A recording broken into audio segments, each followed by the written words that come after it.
We were passing around lemon bars when it happened. Paper lanterns swayed over my parents' lawn. Kids chased each other between folding chairs. I was rehearsing in my head how to help my daughter Maeve 9 give her tiny toast. Then my brother Nolan, 34, leaned toward her and said, loud enough for everyone to hear, "Spit it out already." That sentence cracked something in me. I lifted Maeve off the chair, held her close, and made a decision I didn't know I'd make that night. I would not show up to celebrate the man who humiliated my child. I didn't know then that this single choice would peel back years of uglier truths. I didn't know a new sister-in-law would call me crying months later.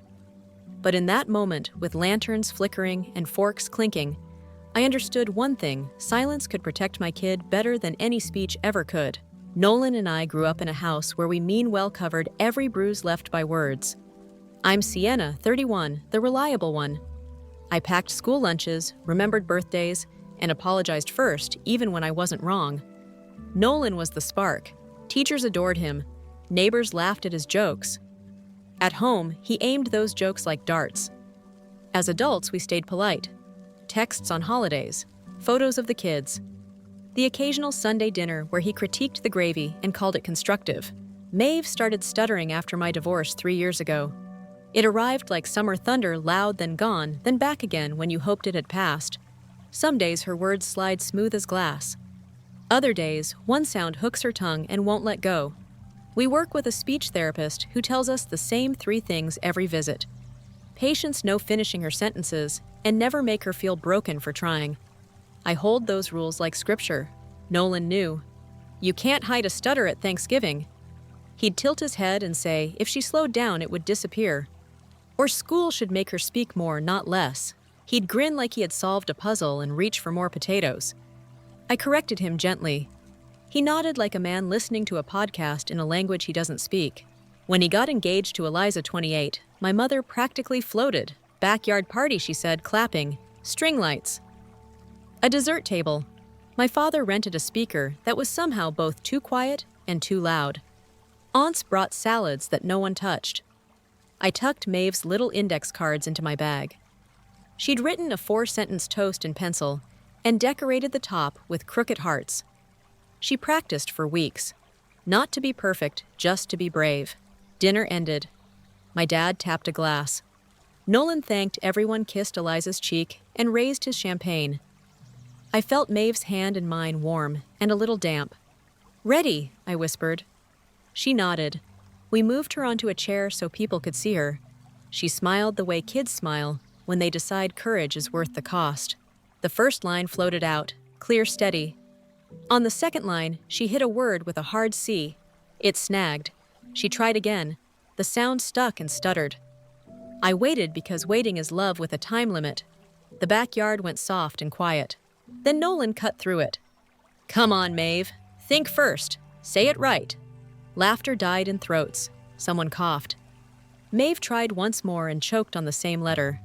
Nolan sighed theatrical and added, "We don't have all night." She stepped down without finishing. She pressed her face into my side, shaking the way leaves tremble when a truck passes. I kissed her hair and felt heat rise behind my eyes. "We're going home," I told my mother. Nolan waved us off. "She'll be fine," he said. "Kids need to toughen up." In the car, Maeve watched the streetlights flick past. She didn't speak for 10 minutes, then small as a moth. "Did I ruin it?" I squeezed her hand. "No, you were brave. That's all that matters." She nodded and turned her face to the window, the way children do when they're tucking away a hurt for later. The next morning, I called Nolan. I explained what our therapist had taught us.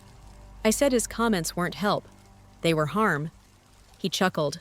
"You're overreacting, Sienna. Pressure creates diamonds. She's 9, I said. She's not coal." He paused. "Family shouldn't tiptoe around a problem. Family should not be the problem," I said, and ended the call. 2 weeks later, a cream envelope arrived. Heavy paper, gold foil. The venue was downtown with chandeliers and a piano that cost more than my car. I held the RSVP card. I saw Maeve's face on the chair, saw her shrink while her uncle measured her in front of everyone and declared her too small. I checked regretfully declines. I sent a nice gift anyway. I wanted to be kind. I also wanted to be the wall my daughter needed. Kindness didn't land.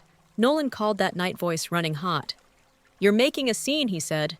"You're punishing me over a misunderstanding." He said misunderstanding like it was a mosquito we all could swat. I told him I didn't celebrate people who humiliate children.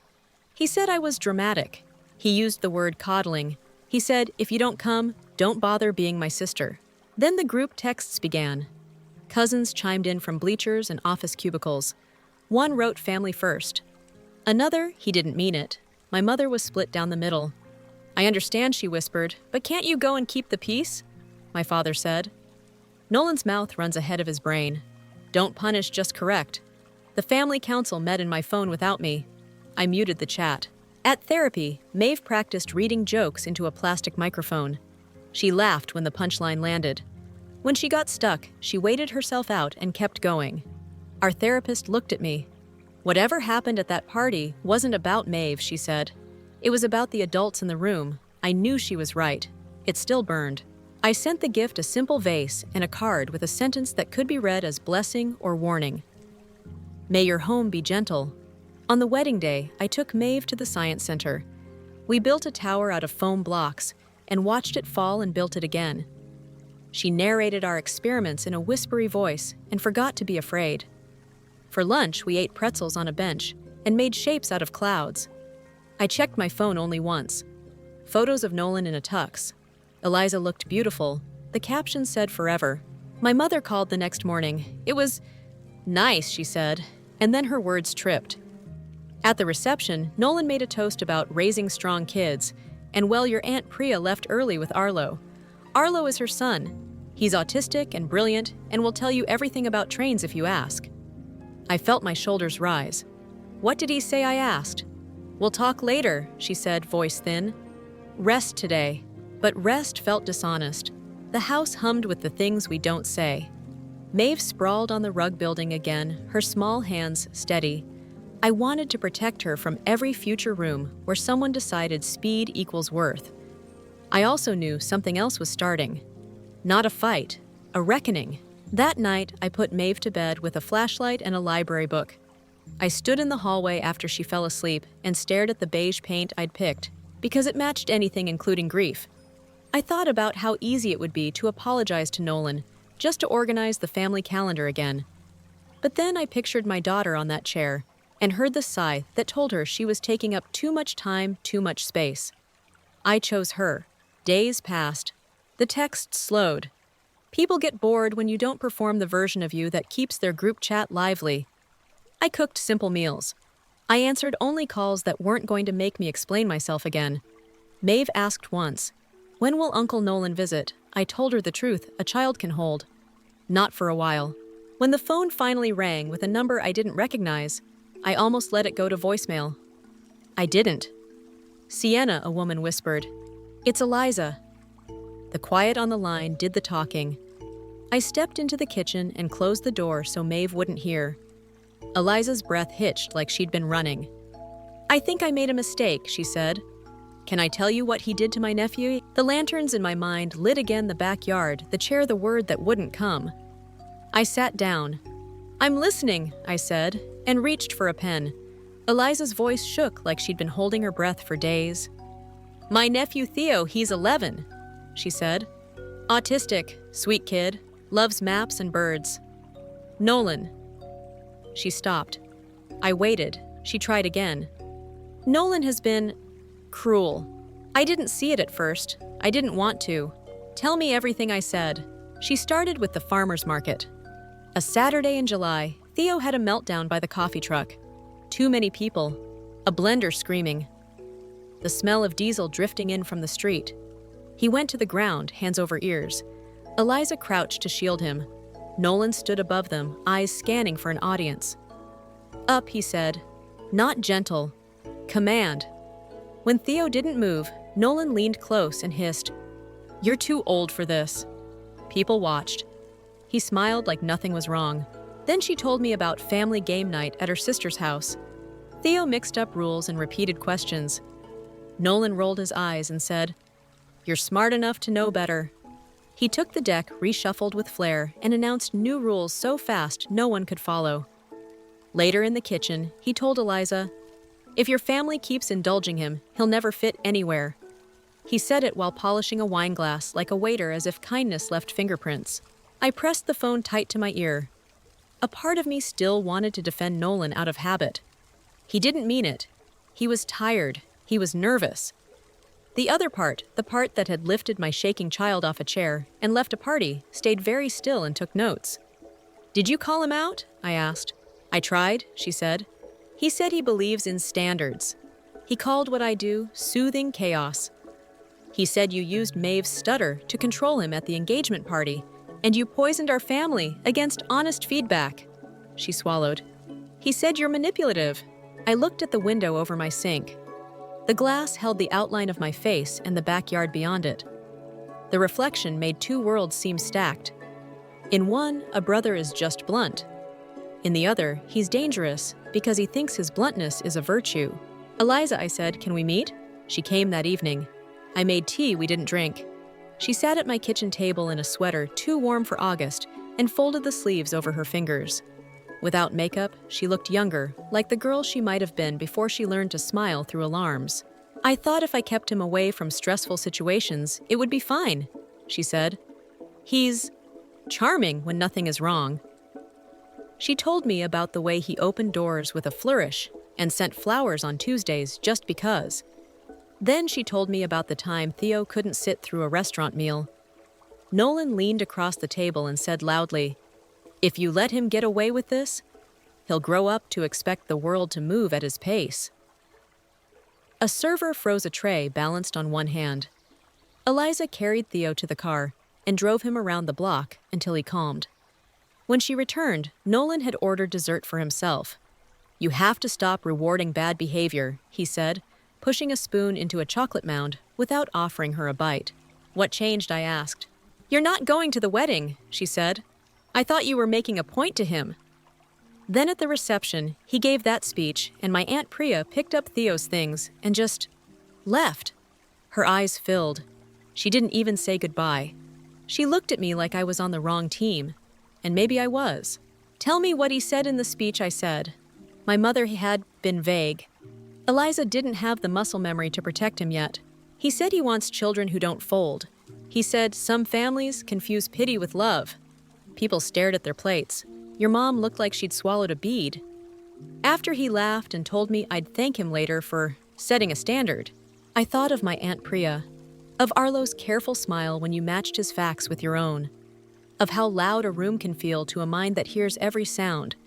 I pictured her leaving collecting a child and his bag, and his silence, and walking out into night air that didn't care who made a speech. "I'm sorry," I said.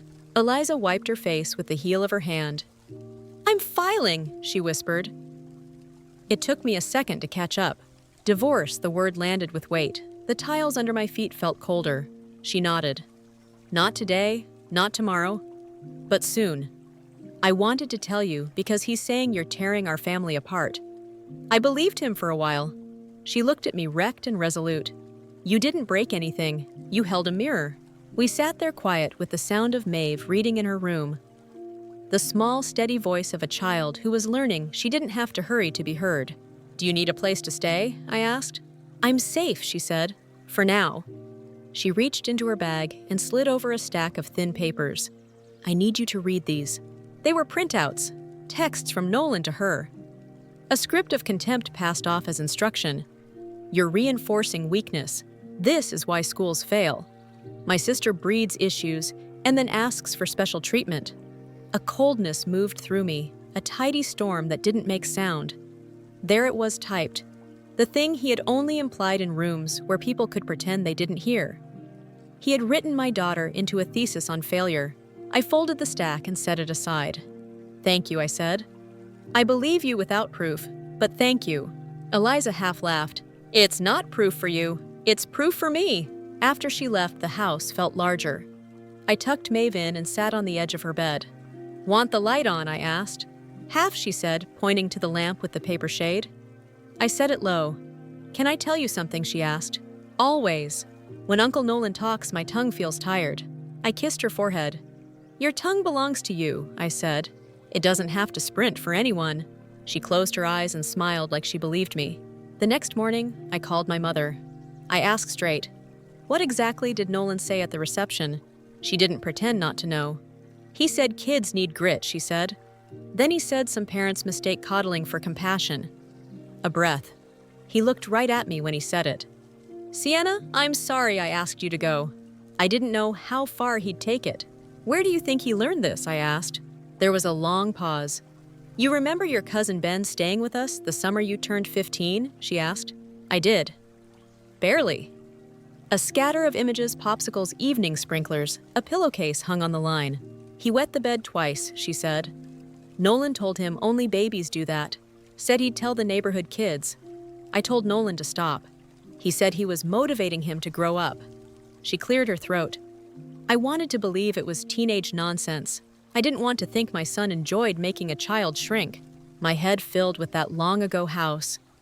Nolan's voice cracking with new depth. Me too busy with friends and bad eyeliner to notice the small boy avoiding eye contact at breakfast. Why didn't we stop it? I asked. We told ourselves he'd outgrow it, she said. We prioritized peace over courage. I texted Aunt Priya.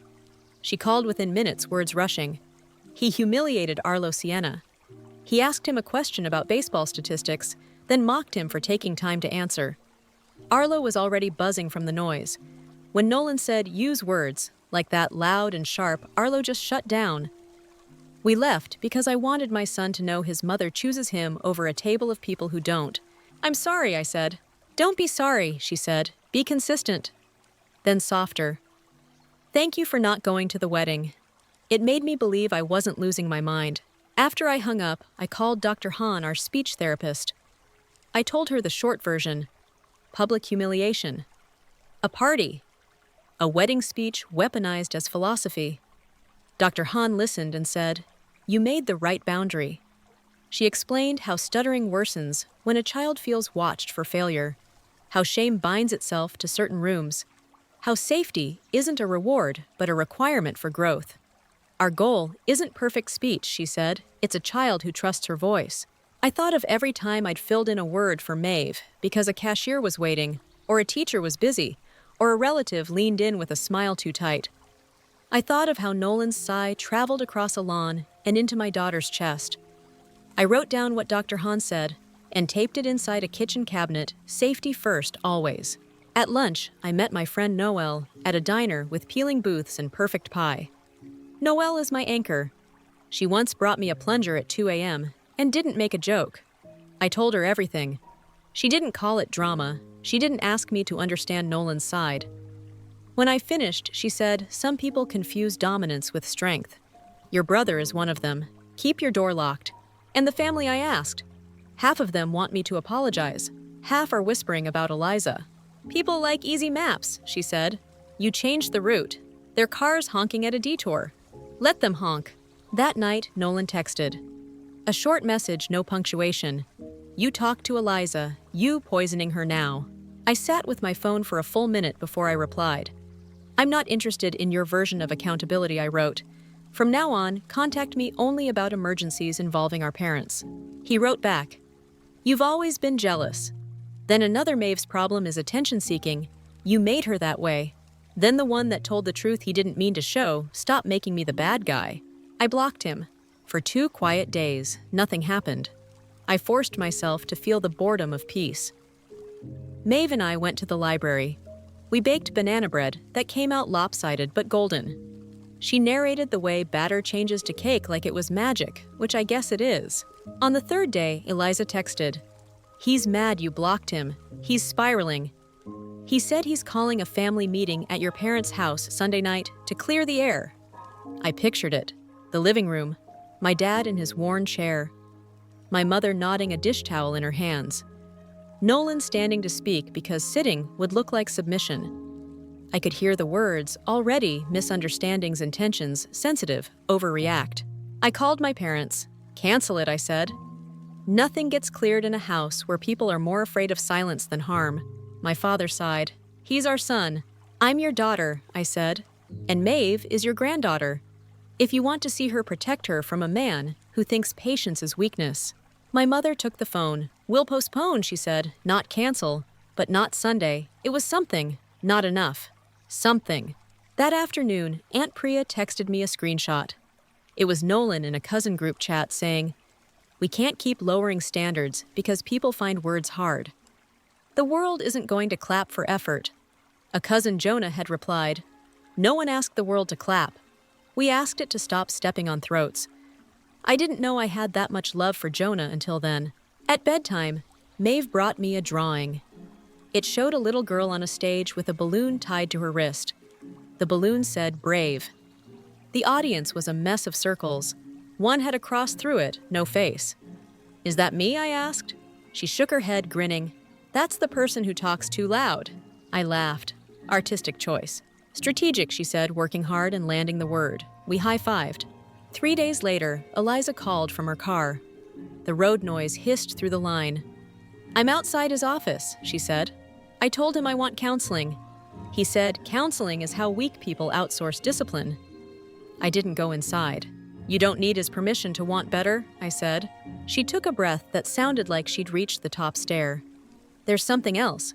My sister told me Nolan called Theo a future problem in front of her husband." She laughed once dry. "A child. A problem." Future stamped on his forehead so Nolan can feel like a prophet. "Do you want me there when you tell your parents you're leaving?" I asked. "No," she said. "But could you be on standby?" "Always." We hung up. I started a load of laundry because sometimes the only thing to do after someone hands you their breaking heart is wash towels. The next morning, a letter arrived. Not a bill. An actual letter in blue ink I recognized from the yearbooks Nolan used to sign with quotes he didn't understand. It wasn't from him. It was from Dana, the woman he dated before Eliza. We'd met her twice at holidays. She had a son, Leo, now 9. She'd kept my address on an old Christmas card list. The letter began, "You don't know me well, but I saw the wedding photos," and then heard whispers. I wanted to say, "You're not crazy." She wrote about how Nolan corrected Leo's speech when he was 5 catching on a sound, and told him the world doesn't slow down for you. She wrote about how when Leo cried after dropping a bowl, Nolan muttered embarrassing in a voice meant to carry. She wrote about how she left because she couldn't keep trading her son's softness for a grown man's image. I folded the letter and put it in a drawer with the texts Eliza had given me. A file of receipts I didn't want but might need. That evening, my mother called. "He's furious," she said softly. "He says the family is sabotaging his marriage." "It's not sabotage to name harm," I said. She was quiet a long time. "I went to see Eliza today," she whispered. I took her flowers. I told her I believed her. She cried like someone finally handed her a chair. A small, fierce joy lit inside me. "Thank you." "I should have done it years ago," she said. "I should have done it when Ben cried over a bedsheet. I'm sorry." We don't often get the apology we need from the person we want it from. When we do, it comes with its own ache. I stood in the hallway and let both things be true. The relief, the 30 pounds of lost time sinking through me. On Friday, I picked Maeve up from school. The teacher stopped me. She volunteered to read during circle, she said. She got stuck once. She waited. The class waited with her. I looked down the hall and saw my daughter playing with a paper airplane. She looked light. Not unhurt. Light anyway. At home, we made grilled cheese. She told me about a lizard at recess. I told her about a cat I saw on a fence. We traded small stories like currency. The news was still a storm outside. In here, we stacked calm like bricks. When Maeve was asleep, my phone buzzed. "Eliza, can I come by? I found something." 10 minutes later, she stood in my doorway, rain on her hair, holding a small black notebook. "He keeps lists," she said. "Goals, quotes, people who need sharpening." She opened the book to a page filled with names. My name was there. Maeve's name was there, underlined twice. Next to hers, he'd written, "Stop the sympathy economy." Under Theo's exposure therapy, no accommodations at events. My stomach went cold. He wrote about my child like a project, I said. "He think it's leadership," she said. "He calls it raising the bar." I set the notebook on the counter like it might bite. "Thank you," I said. "This will keep me from doubting myself when he tries to turn the room." "Will you come with me when I meet a lawyer?" she asked. "Yes," I said. "Tell me when." She nodded shoulders, easing for the first time since she'd walked in. "There's one more thing." She pulled an envelope from her bag. "He sent this to my sister. Inside was a typed list of house rules for family gatherings. No iPads, no noise-canceling headphones, mandatory eye contact, timed turns speaking, a line at the bottom. If your child can't comply, consider staying home. It read like a sign on a club where humanity was dress code. I snapped a photo and sent it to my parents with a single sentence. This is why Maeve and I won't be around him. My mother's reply came quick.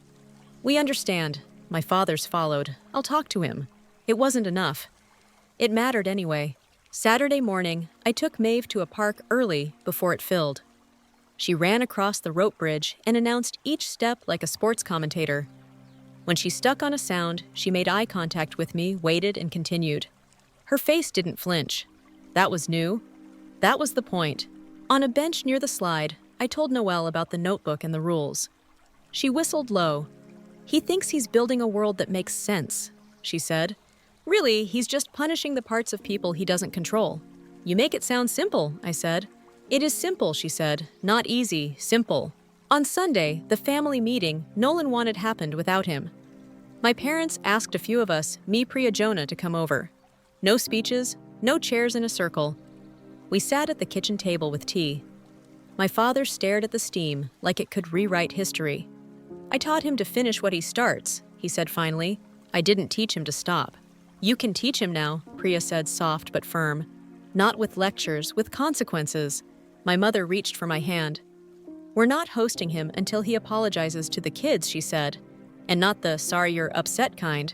I exhaled. It wasn't a solution. It was a start. In families like ours, a boundary is an exotic animal. To see one in the kitchen felt like spotting a tiger through the window and realizing it was on your side. When I got home, there was a voicemail from an unknown number. I pressed play and listened to a stranger's shaky voice. Hi. You don't know me. I'm Steph. I used to nanny for Ben and Arlo on weekends when I was in college. She cleared her throat. I was at the engagement party. I wanted to say I saw what happened with your daughter. You did the right thing. People don't always say it when it matters. She left her number. I saved it. A small witness in a case with no court. That night, I lay awake longer than I needed to. Not afraid, wired. Families are machines. You pull one lever and realize it's connected to 100 belts you never noticed. You can't repair a system with a grand gesture. You do it by replacing part after part and pretending you've got all the tools while you're still Googling how to hold a wrench. Just before midnight, my phone lit.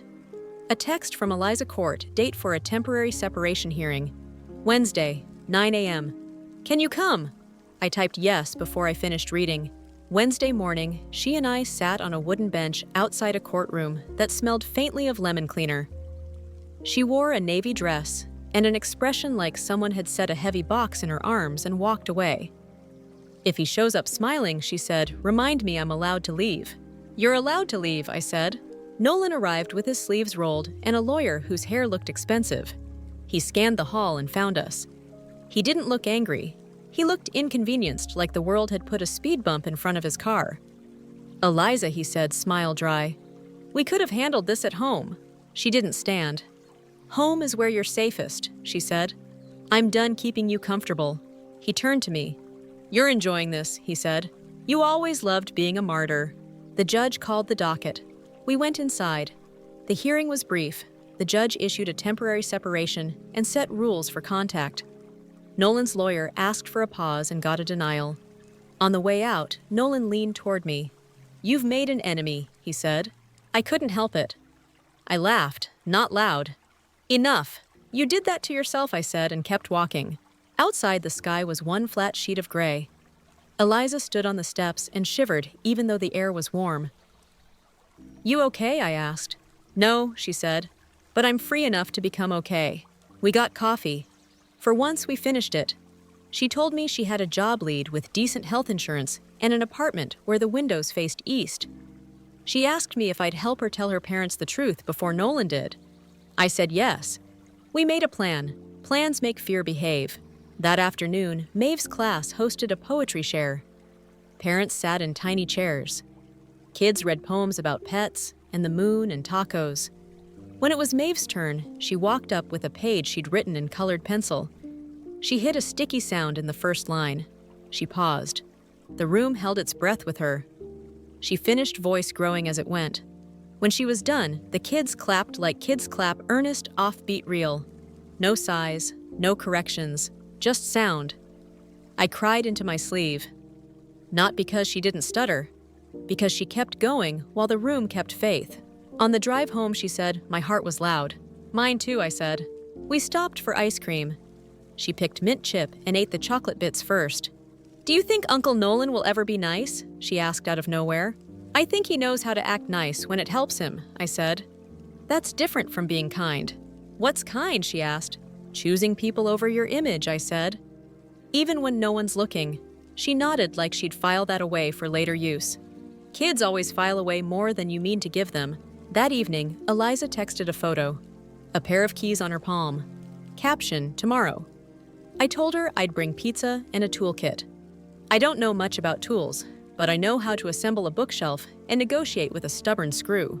Before bed, I opened the drawer with the stack of papers, text, the letter from Dana, the notebook page, the house rules. I didn't read them.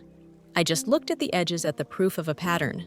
Patterns are comfortable once you name them. Not pleasant, familiar. Naming is power. I turned out the light and lay beside my sleeping daughter. Her breathing was steady. Somewhere, my brother was probably drafting a message about loyalty or strength or the rot of modern parenting. Somewhere, a judge's stamp was drying. Somewhere, a woman was parking outside a new building with east-facing windows and telling herself she could do the things that used to scare her. I felt the loneliness that comes with choosing a boundary and the peace that follows when you hold it. I also felt the story shifting under my feet. Not because Nolan changed, because we did. Because we stopped translating harm into honesty. Because enough of us said no at the same time. The next day would bring boxes and bubble wrap and a stubborn couch that wouldn't fit through a door. It would bring a call from my father that started with, "We told him he's not welcome until he apologizes," and ended with both of us crying quietly on our own sides of the line. It would bring a message from an unknown number, Nolan's new contact trying to test the wall. It would bring a question I wasn't expecting from Eliza, whispered over the sound of tape pulling. If I file for divorce, will you testify about Maeve? It would bring my answer, yes. But that night, it brought just this, a house that felt like a held breath, finally exhaled a child who dreamed in safety, and a woman who knew the next right thing. Not forever, just next. Eliza's move happened in the kind of heat that makes cardboard soften. We parked half on the curb and hauled her life up 2 flights while cicadas screamed from the trees like broken alarms. Noelle came with a toolbox and the confidence of someone who has never met an Allen key she couldn't tame. We built a bed, a bookshelf, and an island out of 2 sawhorses, and a door the landlord said we could borrow. Every window faced east. Morning light would find her no matter what. Eliza labeled boxes in careful block letters. Kitchen books, shoes, hope. We didn't comment on the last one. She taped it shut like a promise and slid it against the wall. When we were done, the place looked like a pause. Not a home yet. Not a mistake either. We ate pizza on the floor. She tucked her knees to her chest. He sent a message to my parents, she said. Said I'm impulsive and easily swayed. He suggested they stage an intervention before I embarrassed the family further. What did they say? I asked. My dad asked if I needed help changing the locks, she said, smiling without humor. My mom asked if I'd be okay losing the country club. Then she caught herself and cried. She's trying. Trying counts, Noelle said, handing her a napkin. It's not the end goal, but it counts. Eliza wiped her face, then pulled out her phone. I need to show you one more thing. She opened a thread and scrolled. He wrote this the night before the hearing, she said. To me, to you, to his parents. Copy and paste with minor edits. She read it out loud. We will not reward dysfunction. This family holds standards. Children adapt to expectations when expectations are clear. I heard his cadence in her mouth, the way he plants words like signpost and dares you to take another road. Noelle shook her head. Standards aren't the problem, she said. Contempt is. I helped Eliza set up the small desk she'd put by the window. We tested drawers. We aligned the chair to the sill. When she went to the bathroom, I slipped the little black notebook he'd left behind deeper into my tote.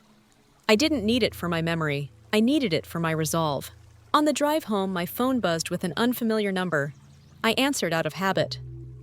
Sienna. A woman's voice. Low, careful. This is Rhea. I pulled over. Rhea Nolan's ex-wife. We hadn't spoken since the divorce years ago. I knew her once steady hands, quiet laugh patience that lasted longer than anyone else's. Hi, I said, climbing into shade. I heard about Eliza, she said. I'm sorry. I know how it goes with him. Can I tell you something I should have told you years back? She didn't wait for permission. It spilled out. During our custody battle, his lawyer tried to use Maeve's stutter as an exhibit about the cost of broken homes. He told the court your divorce damaged a child's development and argued that our son should be kept from similar instability. The judge shut it down. It was ugly. I tried to call your mother to explain. She didn't want to be in the middle. My throat went tight. He brought my 9-year-old into your case. He introduced it in a filing, she said. When the judge pressed him, he backed off and called it context. But he said the words, and I saw his face when he said them. He believed he was making a point that proved he was right about everything. What happened with your son, I asked, because I knew there was more. Luca was struggling with reading that year, she said. We got an evaluation, dyslexia. Nolan called it a label for laziness. He told Luca not to hide behind diagnosis. Luca started having stomach aches before school. Nolan told him discomfort builds grit. I left when Luca told me he wished his voice didn't exist, because it always got him in trouble. I pressed my forehead to the steering wheel. The car smelled like crayons and sunscreen. I waited for the anger to pass. It didn't. It settled in solid like a chair I could stand on. Rhea, thank you, I said. I'm sorry we didn't listen sooner. We all believed the best version of him because it was easier, she said. I'm sorry I didn't push harder. When I hung up, I called my mother. Did you know about the filing, I asked. Silence. Then soft, I knew she wanted to talk. I told her it wasn't my place. I was wrong. He held my kid up, in a court paper, like a warning sign, I said. I'm so sorry, Sienna, she whispered. I kept thinking I could love him into better. I kept thinking if we kept the peace, we'd find it. I was wrong twice. Then be right now, I said. Pick a side. We have, she said. Your father and I told him he isn't welcome until he apologizes to you and to the children he's hurt. He hung up. He sent a list of conditions for his apology. We didn't read it. I sat back and let the words land. Not perfect, real. Something in my chest unclenched. That evening, Aunt Priya came over with Arlo. He lined up toy trains on my coffee table and told Maeve about engine types. He spoke softly careful, like a librarian. When he searched for a word, Maeve waited with him. 2 kids making space for each other without being taught. Priya watched them and shook her head. How do we raise children who know how to do this without instruction, she said, and then defend adults who refuse to learn it? Habit, I said, and fear. She looked at me. Do you ever miss him, the version of Nolan who keeps the grill going and remembers to bring cold watermelon? Sometimes, I said, but that version was always standing on someone. I didn't notice who until it was my child. That night, after I tucked Maeve in, I spread the papers on my table like a map. Dana's letter, Eliza's screenshots, the house rules, the page from the black notebook with Maeve's name double underlined. I thought about fire, how it needs 3 things: heat, fuel, oxygen to keep burning. Shame works the same way. Nolan provides the heat, family provides the oxygen with our silence. The fuel is the part of us that wants to be seen as generous even when generosity costs someone else their safety. I wasn't going to feed it anymore. The next day, Rhea and I met for coffee. We chose a quiet place with a broken espresso machine and perfect iced tea. She brought a folder. She slid it to me like contraband. You don't have to read it, she said. But if Eliza needs it for court, it's there. Inside were copies of filings, highlighted notes, a timeline. There was an email from Nolan to his lawyer. We need to show a pattern in my family of permissiveness that results in dysfunction. My niece is an example. The word example glowed like a warning light. Rhea took a breath. He didn't always start out cruel, she said. He started out sure. Cruel came later when sure met power, and no one checked it. I'll testify if Eliza needs it, I said. I'll testify if you do. Rhea nodded. Luca's doing better, she added, almost shy. He's in an after-school reading program. He loves graphic novels. He wrote me a note last week that said, words used to scare me. Now they're my friends." She smiled in a way that made my eyes sting. "I want that for every kid he's hurt." On Saturday, I took Maeve to a craft store because she wanted to decorate a shoebox like a treasure chest. We were in the aisle with stickers when I heard Nolan's voice, that pitch that always wants a microphone. He was 2 rows over, talking to someone on speaker. "It's not abuse to hold standards," he said. "It's abuse to teach kids their feelings are traffic lights we all have to stop at." He laughed, and the sound lifted the hair on my arms. Maeve looked up, saw my face, and squeezed my hand. "Do we leave?" she asked. "We finish our shopping," I said. "He doesn't own the aisles." My heart thudded. I chose glitter in dumb colors and foam letters that didn't go together. We moved to the checkout. Nolan rounded the corner and stopped short, surprise flickering before it hardened into his usual performance. "Sienna," he said, all careful courtesy. "Maeve." Maeve tucked behind me, but didn't hide her face. He looked at our basket. "More crafts," he said. "Another project to keep her from real challenges. She reads poems to her class," I said calmly. "She solves problems without breaking people." He smiled. "You should come Sunday. I'm hosting a barbecue, family only." "We're not going," I said. I kept my voice low because I refused to let him make me loud. He stepped closer. The air smelled like glue and tired. "You can't separate me from my family," he said. "That's not your role." "I'm separating my child from harm," I said. "That is my role." A woman behind us coughed. The cashier scanned stickers. Maeve put the glitter on the counter like it might explode. Nolan glanced at her and said, "Use your words, Maeve. The world won't wait." Maeve met his eyes. "I don't want the world you're selling," she said. It came out with a small start at the beginning, and then it flowed. She didn't look away. Nolan's mouth tightened. Something mean rose and died there. He looked at me instead. "This isn't over," he said. "It is for us," I said, paid, and walked out with my daughter and our ugly glitter. In the parking lot, Maeve's hands shook. I steadied them with mine. "You were brave," I said. "Also, that was a good line." She grinned a little wild. It felt like a good line. We drove home in silence. Then loud music, then silence again. That night, I wrote down the craft store moment in a notebook titled Good Choices. I want to remember the exact shape of her face when she chose herself. Sunday, my parents kept their boundary. They did not go to Nolan's barbecue. My father called me after. He sent us a photo of the grill, he said. Then he sent a paragraph about abandonment. "Your mother and I went for a walk and held hands like people who just learned how." He laughed, surprised at himself. "We were married 36 years before I realized saying no to my son is another way to say yes to my granddaughter." That evening, Eliza texted.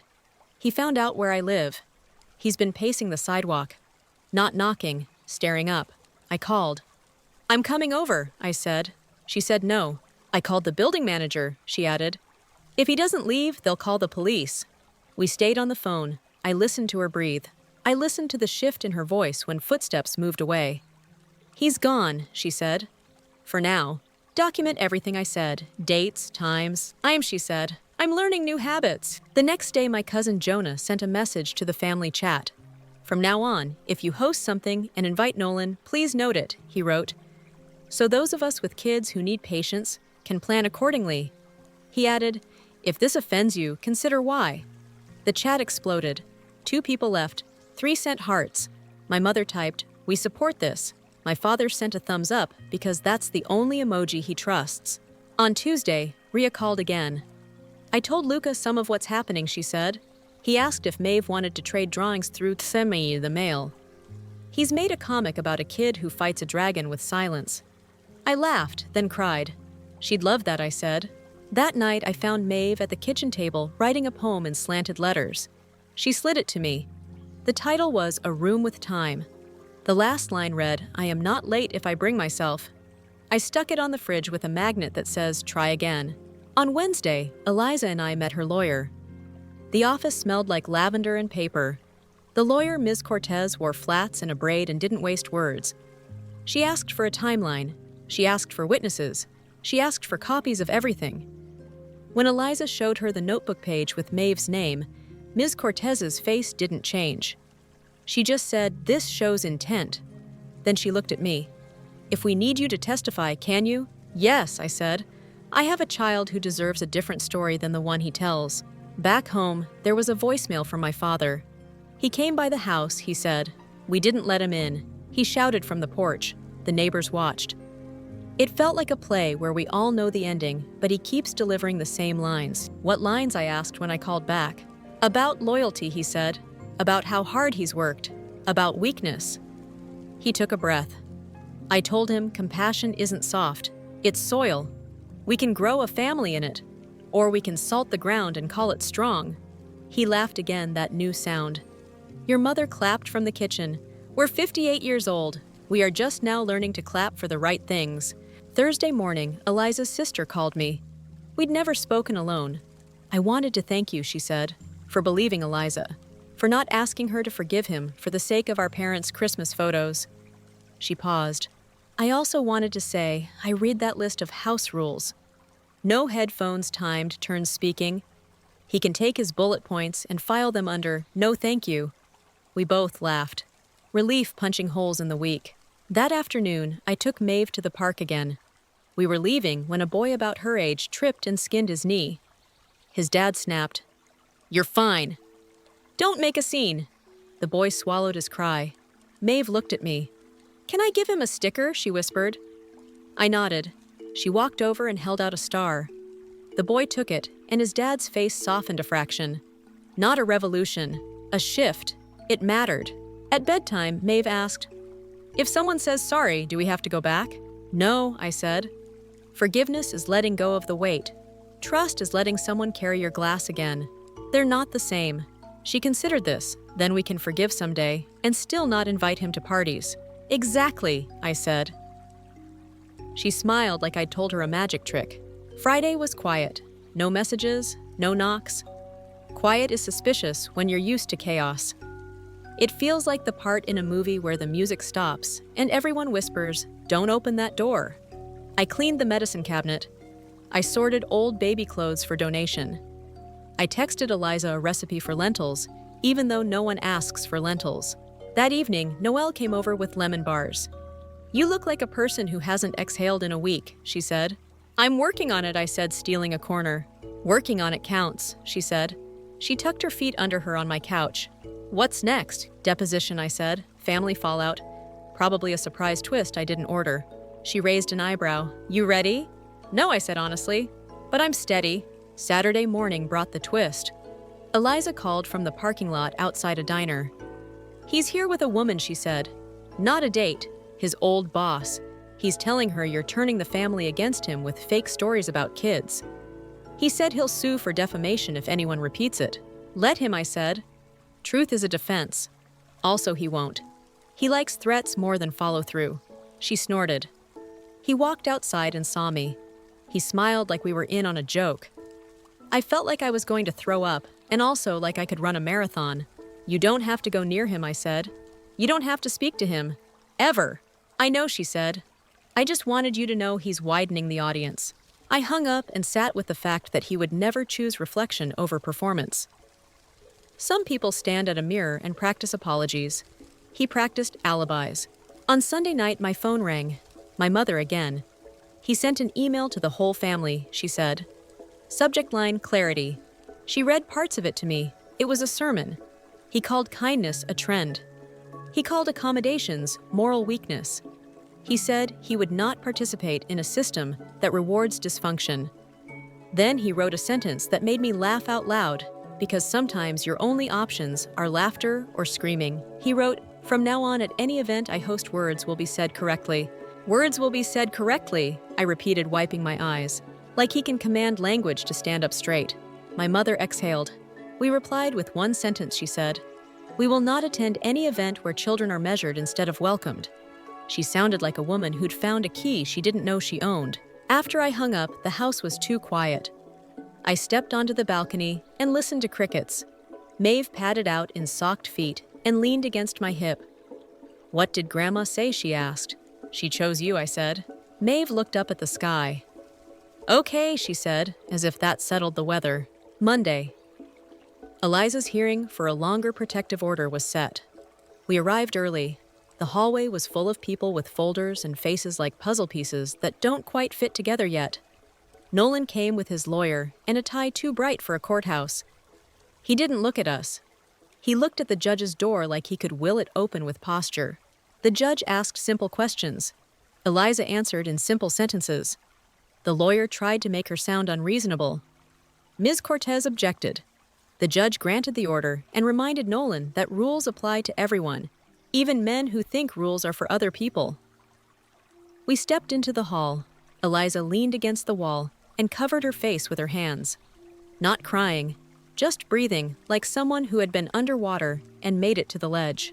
"You're doing it," I said, piece by piece. She nodded. "It doesn't feel brave," she said. "It just feels next." "That's what brave is," I said.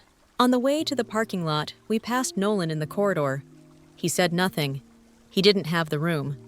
It belonged to someone else in that moment, a woman who decided to set down a box and keep the things that fit in her pockets. That afternoon, Maeve brought home a flyer for a school play. "They need narrators," she said, "not actors, readers." Her eyes were bright. "It's not a lot of lines at once. It's spread out." I understood. "Do you want to try?" I asked.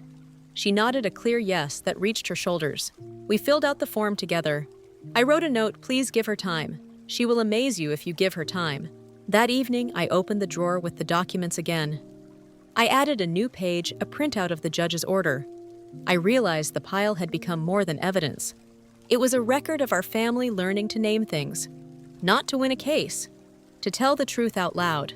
When I turned off the light, I thought about the farmer's market, and the board game, and the restaurant, and the craft store aisle. I thought about Luca's comic, and Arlo's trains, and Maeve's poem. I thought about the email with clarity in all caps, and all the times we used lowercase words to avoid the uppercase fight. I thought about how love is sometimes placing your body between a child and a sigh. The next morning, I woke to a new message, not a threat, a question, from an uncle I barely hear from. "What do you recommend I read to understand stuttering?" he wrote. I sent him a list that Dr. Hahn had given me. Then I added my own note, "Start with listening." Eliza texted a photo of her windows at sunrise. Light poured in like it had been looking for her. "It's loud and it's beautiful," she wrote. I didn't know mornings could sound like this. I sent a picture back of Maeve holding the play flyer. "She's going to be a narrator," I typed. "She's going to say the story as it happens." Eliza replied, "So are you." I put my phone face down and sat with that. A person can be a narrator and a mother and a sister and a witness all at once. The job is to keep the story honest, to keep the children at the center, to let the people who prefer control over care fade to the edges, to welcome sunlight even when it shows the dust. The week rolled forward. Little things kept happening that added up. My father mailed Maeve a pocket watch that had belonged to his grandfather with a note that said, "Take all the time you need." Aunt Priya started a family quiet hour at gatherings where kids could step away without explanation. Noelle taught Maeve how to fix a loose cabinet hinge using patience and a butter knife. Ria and Luca mailed us the first installment of his comic. In the drawing, the dragon naps while the kid builds a bridge. We were building one too. Not to Nolan. Away from him, toward each other. I didn't know what part 4 of this story would ask from me. Maybe testimony. Maybe silence. Maybe both. I knew only this: we had stopped mistaking civility for love. We had stopped protecting one man's comfort at the cost of 4 children's voices. We had stopped believing that sharpness equals truth. I tucked Maeve into bed, turned her lamp to half, and sat beside her. "Tell me one good thing from today," I said. She thought for a second. "I read the line about the moon without getting stuck," she said. "And when I did get stuck later, I was still me." "That's 2, I said. She grinned into her pillow. "I'm extra." "You are," I said, and stayed until her breathing slid into sleep. Down the hall, the stack of papers waited like a lighthouse. Outside, crickets rehearsed a chorus they never had to perfect to be welcome. Inside the house held the shape of a new equilibrium, even as the rest of the family shifted and argued and threatened to send emails with bold subject lines. We were okay. Not because the storm had ended, because we'd learned where to stand when it rained. The week after the protective order, the city felt a half step slower, like it was waiting to see if we'd keep our resolve. We did. Mornings were ordinary on purpose. Toast socks that matched the hunt for a library book that always hid in plain sight.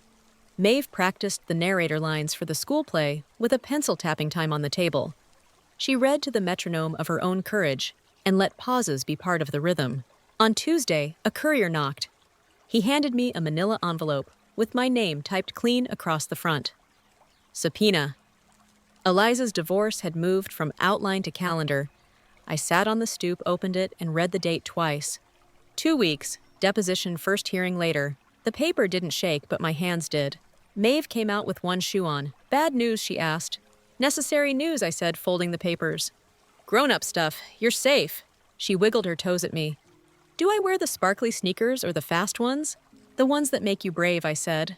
She chose both speeds fast, sneakers, sparkly laces. Dr. Hahn squeezed us in that afternoon.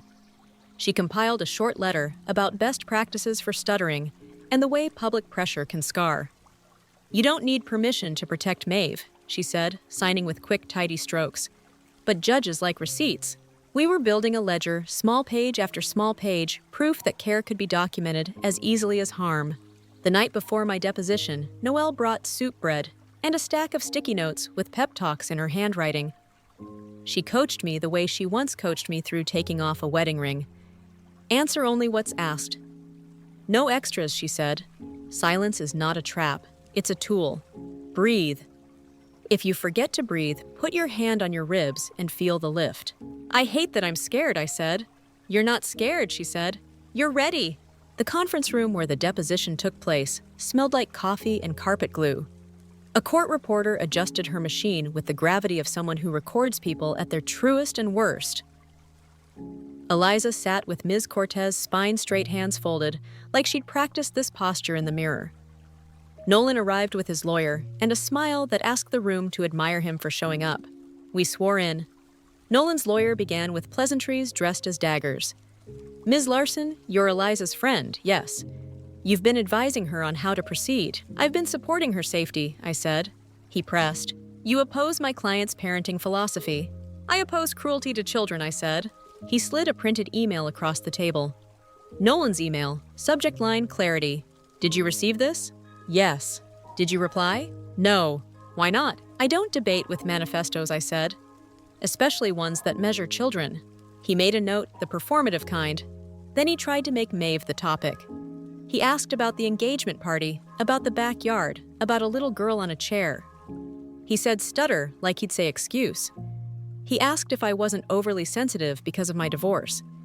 He asked if maybe Maeve's stutter had been learned behavior, a bid for attention.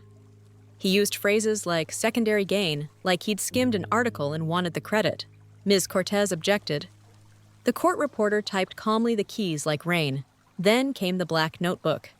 Ms. Cortez placed a clear photocopy in the center of the table. My name. Maeve's name. Double underlines. The phrases Nolan had written like plans: stop the sympathy economy, no accommodations at events. Nolan's lawyer asked to see the original. Ms. Cortez slid the actual notebook over, spine creaking. We all watched Nolan as he pretended not to recognize his own handwriting. Is this yours? Ms. Cortez asked him. My thoughts evolve, Nolan said. That's not an answer, she said. Is it yours? He stared at the ceiling like the right lie might drip out of the acoustic tiles. It's a mix, he said. Ideas I'm workshopping. Under oath, sir, the court reporter reminded without looking up. It's mine, he snapped. Ms. Cortez nodded once, satisfied, and returned to her questions about the house rules list Nolan had sent to Eliza's sister. No headphones. Timed turns speaking. Mandatory eye contact. At any event you host, she read aloud, words will be said correctly. Did you write this? Nolan straightened. Yes, to children. To everyone, he said, affronted that we didn't admire the fairness. I looked down at my hands so I wouldn't look up and show the room the anger I was folding into my lap. The court reporter's keys clicked on. The record ate the sentences and made them permanent. We broke for lunch. In the hallway, Nolan drifted near me like a planet trying to reassert its gravity. You think this wins? He said low. You think public will side with coddling? I don't need the public, I said. I need a door that locks. Powerful, he said, smirking. You all read the same little blog. I stepped aside so he couldn't block the exit. We're done here, I said. He tilted his head the way he does when he's about to say something cruel and call it clarity. Maeve will never make it in the world if... I put my hand up, palm out. Stop saying my child's name. He laughed, but it sounded like static. After, in the parking lot, the sun felt like a spotlight and a blessing. Eliza unclipped the tightness in her jaw and sat on the curb. How do you feel? I asked. Like I moved a boulder 1 inch, she said. I'm calling that a mile. Good, I said, and meant it. That evening, I drove to my parents' house alone. They'd invited me over to help clean the garage. We're clearing out old things, my mother had said. We want the space to match the rest of our life. That sounded like a line people use about closets when they mean their heart, but I went anyway. We opened tubs of childhood and dust. My father found a yellowed chart from the early 90s, a toughness tracker with stars for no crying, and kept going and couldn't be broken.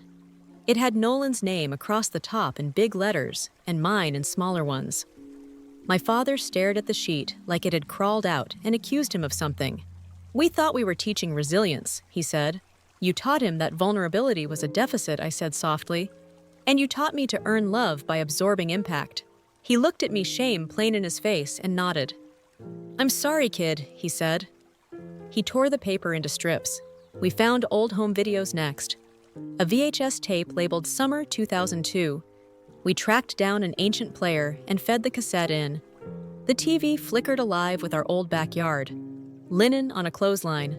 Popsicles dripping down arms. I appeared the me I was with, bangs and a nervous laugh. Nolan strutted into frame, high on his own voice, performing for cousins. The camera wandered to Ben, 7 years old, trying to hide a wet sheet. Off camera, a teenager's voice. Nolan's taunted, "Only babies." He didn't finish the sentence before my mother's off-screen voice cut in Nolan. On the tape, you could hear the hesitation. Not a correction, a caution. A wish to stay likable. My mother covered her mouth. I remember this, she whispered. I remember choosing the party over the boy. She stood, walked to the trash, and threw the tape away like it was a lit match. We kept clearing. At the bottom of a crate, I found a copy of a pamphlet from my father's job about raising grit. It was all slogans. None of it mentioned kindness. I set it aside and wiped my hands on my jeans. After a while, we sat on paint buckets and shared a granola bar. My father said I wanted to be the man who could fix anything with a speech. It's harder to fix things by shutting up. You're doing it, I said. He reached over and squeezed my shoulder once, like thanks. On the drive home, the sky was the color of dishwater, and I felt oddly clean. Seeing the origin didn't excuse the harm, but it made the pattern stark. We weren't cursed. We were trained. Training can be unlearned. A day later, the school hosted the first play rehearsal. Parents were invited to the opening read-through. The gym smelled like pencil shavings and effort. Maeve stood behind a music stand, her script in a binder with stickers. She read the first paragraph, a story about a river with a small stutter near the word current. She paused. The kids waited. The teacher nodded. She continued. When she finished her section, she looked at me, and I gave her the smallest thumbs up. She grinned and mouthed, I did it. On our way to the car, Nolan stepped out from behind a column. He had no reason to be at the school. He saw the surprise land on my face and smiled. Public space, he said. You don't own the sidewalks. I moved to put Maeve in the car. He took a half step forward. Congratulations, he said to her in a tone like a dare. You said the words mostly right. Now try without pausing. Maeve stared at the zipper on her backpack and didn't move. I turned and placed my body between them. Leave, I said. Now. He laughed like a line from a script. What are you going to do? Call the police because someone talked on concrete? Watch me, I said and dialed. My voice was calm when I gave the dispatcher our location and his name. My hand shook only after I hung up. Nolan backed away 1-2 steps, but not far. He squinted at me like he could force the future to play by his rules. The squad car rolled up with its idle rumble like a warning. The officer asked for IDs. Nolan put on his reasonable face. He said he was there to congratulate his niece. He said we were in the middle of a family misunderstanding. The officer looked at Maeve, still buckled small hand in a fist on her lap, and then back at me. Do you want him trespassed from school grounds, he asked. Yes, I said. The word felt like a key clicking. They warned Nolan. He pretended to be offended on principle. He left with his shoulders tight. Gravel crunched under his shoes. I realized I had forgotten to breathe. I remembered. The sky was still blue. A bird made a noise so cheery, it felt like mockery and comfort at once. That night, I documented everything: time, place, words used, words I didn't let him finish. I sent the note to Ms. Cortez and to Eliza. Good Ms. Cortez replied, "Patterns help." Eliza texted a string of hearts, and then I hate that he keeps trying to stage scenes like he's in charge of lighting. He's losing his audience, I wrote back. So he's shouting. My parents came by later with soup and an apology for not being at the rehearsal. We were planning the menu for your grandmother's birthday, my mother said. We changed the plan. How, I asked, pouring soup? We wrote a code of care, my father said, looking a little sheepish. It sounds corny when I say it out loud. Say it, I said. He pulled out a sheet of paper, 3 sentences. Hosting means creating safety before spectacle. Children lead the pace of conversation. Anyone who sighs at a child's effort leaves first. He looked up, bracing for ridicule. It's good, I said. Put it by the door. Mean it. We will, my mother said, fierce. Then quieter, he'll say we're humiliating him. He will, I agreed, and we'll be busy caring for the children. 2 days later, the extended family email arrived to Grandma's birthday logistics. In the body, a paragraph from my parents with the code of care, simple and non-negotiable. An RSVP button. A footnote. If you cannot agree to these terms, we understand your absence. Jonah replied first. In. Priya seconded with a row of train emojis for Arlo. A handful of relatives sent silent thumbs up. One cousin wrote virtue signaling and then left the thread. The silence that followed wasn't our shame. It was a vacuum where his approval used to be. On Saturday, I took Maeve to buy a birthday gift for Grandma. She chose a potted rosemary plant. She can put it by the window, Maeve said, and it will make the air smell like food. The cashier complimented her choice. She said thank you without rushing the syllables. It was a tiny triumph witnessed by no one who mattered to Nolan, and everyone who mattered to us. Back home, a certified letter waited under the door. A formal demand from Nolan's lawyer ceased defamatory statements about his client's character or face action. Ms. Cortez told me to breathe and ignore. Truth is a shield, she said. He can't sue his way into a different version of himself. Eliza called that night. I told my parents about the divorce, she said. My mom cried the old kind of tears, the ones that ask me to go back. My dad told me he got a locksmith. Progress isn't symmetrical. Do you want me to come for dinner? I asked. Yes, she said. And could you bring the kind of bread that makes the room nicer? I brought 2 loaves and 3 jokes Maeve had written on index cards. We ate. We listened. We didn't fix what wasn't ours. When Eliza's mother started to list everything Nolan had paid for, Eliza held up her hand, palm open, and said, "Payment isn't kindness." Her mother flinched, then nodded once. Another inch on the boulder. The day of Grandma's party, the house bloomed with food and rules. The sign with the code of care hung where the coats used to go. People read it and adjusted their faces like the air had changed. Priya set up a quiet room with puzzles, weighted blankets, and a lamp that glowed like dawn. Jonah took the role of bouncer for size. He wore the authority, like a coat he'd been waiting years to put on. Nolan didn't come. He sent a text to my father. "Enjoy your echo chamber." My father texted back.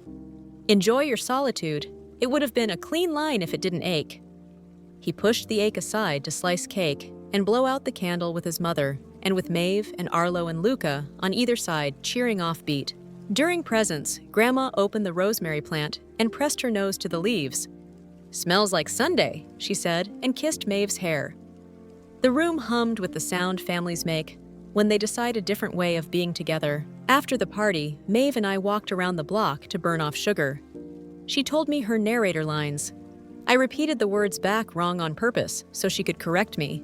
She laughed, delighted to be the expert. On the last corner, a car idled. Nolan's. He steered with one hand and stared down our street like it owed him a bow. He pulled alongside us, window down. "You're turning everyone against me," he said. "No greeting, no mask. I'm asking people to be kind to children," I said. "If that turns them, maybe they weren't facing you." He leaned across the passenger seat. "Tell Eliza I will destroy her in court." "You keep promising destruction," I said. "All I see is women rebuilding." His jaw shifted. I'm not the villain. You're the author of your part, I said. Change the script or stop performing. I took Maeve's hand and crossed the street. Gravel crunched. A dog barked. The sky was still blue. I reported the drive-by to Ms. Cortez and to the police because dots make patterns, and patterns convince judges. I didn't tell my parents until the next day. They didn't sleep that night. I did mostly. My body was learning the difference between alarm and habit. The deposition for Eliza's case resumed midweek this time, with Rhea testifying. She wore quiet like armor. She told the story of Luca's reading and the filing where my child became an example. She didn't tremble. If she did, the court reporter's keys swallowed it. When she finished, Nolan's lawyer tried to trap her in praise. He pays child support on time. Yes. He bought school supplies. He attended a ceremony. Rhea smiled a human smile. I don't give men medals for meeting the baseline, she said. When she stepped out into the hall, we hugged for the first time like people who share more than a family name. Luca wants to come to the play, she said. He says narrators are the bravest because they carry the whole story and still let other people shine. He's not wrong, I said. 2 days later, a woman from Nolan's office called me quietly on her lunch break. You don't know me, she said. I'm Marisol. There was a company picnic. My son has Tourette's. Mr. Nolan commented loudly. People laughed because he outranks them. Someone filmed it. I'm not the someone, but it's circulating. She paused. I'm sorry. You didn't do it, I said. I didn't stop it, she said. I hung up and took a walk around the block to think without thinking. I didn't want a video. I wanted boundaries. But if facts leak, they leak. If a man keeps doing the same thing in different rooms. Eventually, the rooms compare notes. The video reached me through a cousin who apologized before sending it. It was 15 seconds of the same old thing. The kid's shoulder jerked. Nolan said, "Control yourself." The camera trembled. A voice off camera said, "Come on, man, end." I didn't watch it twice. I forwarded it to Ms. Cortez in case it helped establish character. Then I deleted it from my phone so it wouldn't become my bedtime story. That night, Maeve and I made spaghetti and ate it too fast. Sauce spattered our shirts. She told me she'd been assigned the opening line of the play. Is that okay? I asked. She nodded. I like going first, she said. It makes space for other people. I kissed her forehead. You're 9 and you understand hosting better than most grown-ups. She shrugged like it was obvious. You taught me, she said. Also, Ms. Han, we practiced the line until it sounded like water, not like fear. We practiced looking up after a pause and meeting the audience's eyes. We practiced being so okay with silence that people forgot to be nervous for us. On Sunday night, Eliza texted a photo of her dining table. It held a stack of folders, a candle, and a plate of sliced oranges. I'm not afraid of paperwork anymore, she wrote. I make it smell like citrus, she added. Tomorrow I file. Tomorrow we get coffee after I wrote back. She sent a thumbs up and a heart. I fell asleep with my phone on the dresser and woke to rain. Real rain. Not metaphor. The good kind that makes the gutters sing and rinses pollen off the air. Maeve put her hand to the window like she was saying hello to a friend. It's a narrator day, she said. Rain makes people listen. We left early and walked slowly under the biggest umbrella we own. At the corner, we saw Priya and Arlo, each in rain boots, counting worms on the sidewalk. Arlo waved once precise. Maeve waved back. 2 kids buoyed by boundaries they didn't have to earn. On the school steps, I kissed Maeve's hair. You know what to do, I said. She nodded like she held a map. Bring myself, she said. Wait if I need to. Keep going. Exactly. She ran inside fast shoes muted by rain. I stood for a second longer than I needed to, then turned toward the coffee shop where Eliza would meet me to celebrate filing a stack of papers that said I believe myself enough to start over. We were 2 women, a handful of kids, a couple of middle-aged parents relearning the job, and a friend with lemon bars and a toolbox. Against a man who loves the sound of his own certainty. It didn't feel like a fair fight. It felt like a true one. I walked and the city smelled like rosemary and wet concrete, a scent that reminded me that things grow back when you give them light and water and time. The clerk would stamp her documents. The judge would schedule the hearing. The family would keep adding inches to the mile. Maeve would stand in a gym and read the first line and make silence part of the music. And when Nolan tried to turn the sky into a stage, he'd find fewer seats filled. The world spun exactly as it always had. Buses hissed. A dog shook rain from its ears. Somewhere a man wrote a manifesto and called it bravery. Somewhere else a child paused on a word and looked up and saw a room waiting with her. Eliza filed on a Monday that smelled like wet paper. The clerk stamped each form with a heavy thud that felt like a drumline. We walked out with a copy and a receipt. The receipt looked too small for what it represented. She tucked it into a folder labeled Courage, because she's that kind of person now. Coffee, I asked. Please, she said like the word itself could steady her. We sat by the window. She wrapped both hands around the cup, the way cold people hold fire. He'll say I ruined his life, she whispered. He already says that, I answered. You're just collecting proof that you didn't. Across town, Maeve was with Noelle practicing narrator lines into a wooden spoon. Dr. Hahn had sent a page of notes taped at the top with pink tape, breathe first. Own the pause. Let the pause belong to you, not to fear. I kept the page folded in my bag like a talisman. By midweek, my subpoena arrived for the hearing.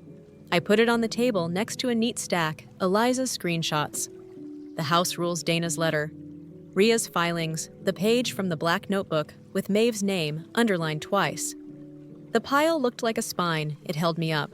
That same day, HR at Nolan's firm emailed him about the picnic video. Marisol, the coworker who called me, was right. It had spread. He was placed on administrative leave pending review. He forwarded the message to our parents with the subject line, Witch Hunt.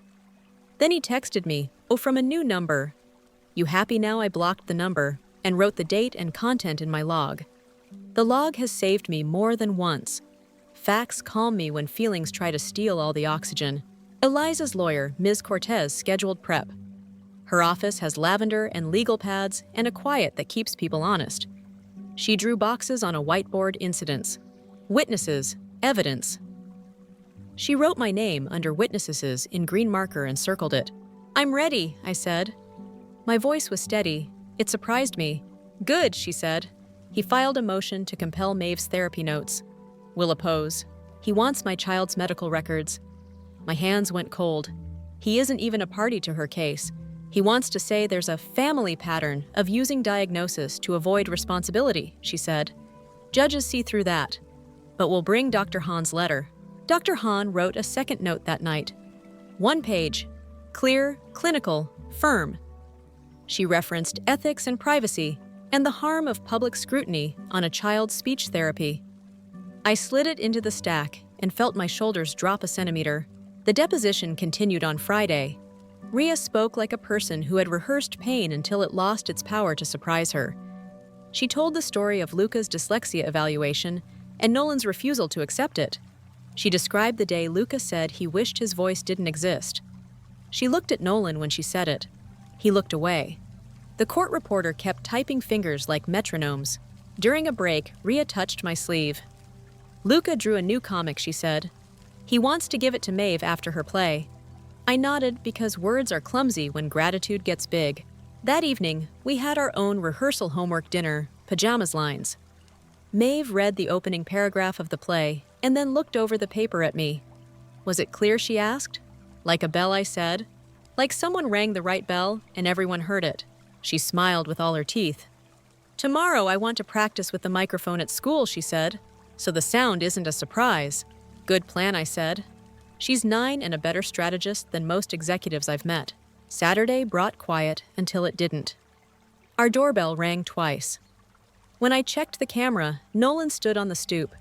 He didn't knock, just stared into the lens like he could outstare glass. I called the non-emergency line, told them we had a protective order for Eliza and a trespass warning for the school, and that I wanted a patrol car to ask him to leave.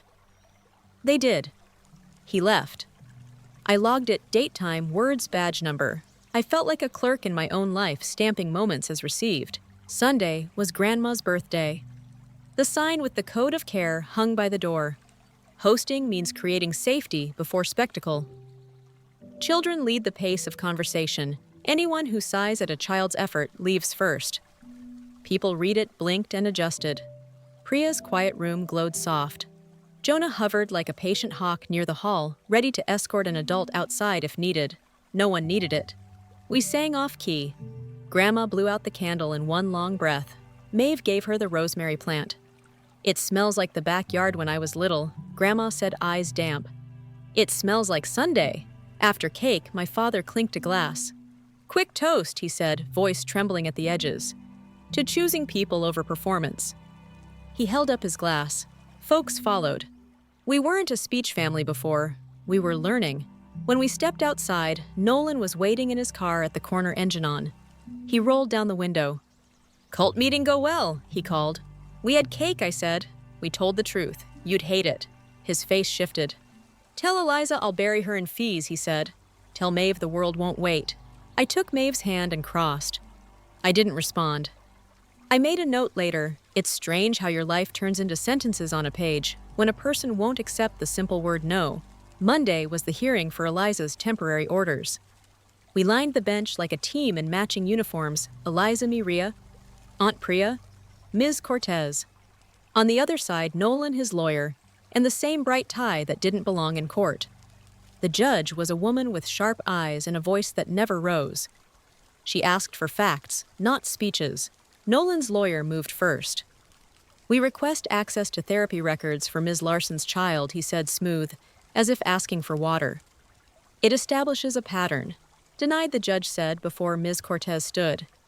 "Irrelevant, and the child's privacy is paramount." Try again. He tried to pivot into parental alienation. The judge cut him off. "From whom the child's mother has a protective order against your client's contact with her sister-in-law." "Stay in the lane of your case." Then Ms. Cortez spoke. She moved like a careful dancer between facts. The notebook, the rules list, the picnic video, the school incident, the drive-by. She didn't editorialize. She simply stacked. The judge listened, intake sharp, like a person who sees a pattern and wishes she didn't. "Ms. Eliza," the judge said, turning. "Do you feel unsafe?" "Yes," Eliza said. The word landed like a stone in a still pond. "Temporary orders granted," the judge said. "No contact outside counsel. Your client is to complete an anger management class and a parenting course focused on neurodiversity. Compliance will influence the final ruling." Nolan's jaw worked like he was trying to ground coffee with his teeth. He asked to speak. His lawyer touched his sleeve. He didn't speak.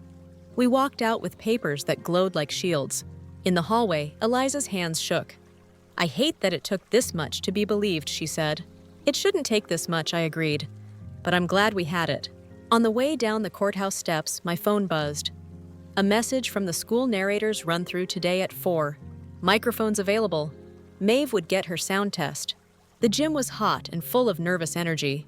The drama teacher handed Maeve a microphone and pointed to the stand. "Try your first line," she said. Maeve looked at me. I nodded. She lifted the mic, breathed and spoke. The sound echoed and bounced. She paused on a hard consonant, waited, and then finished. The teacher smiled.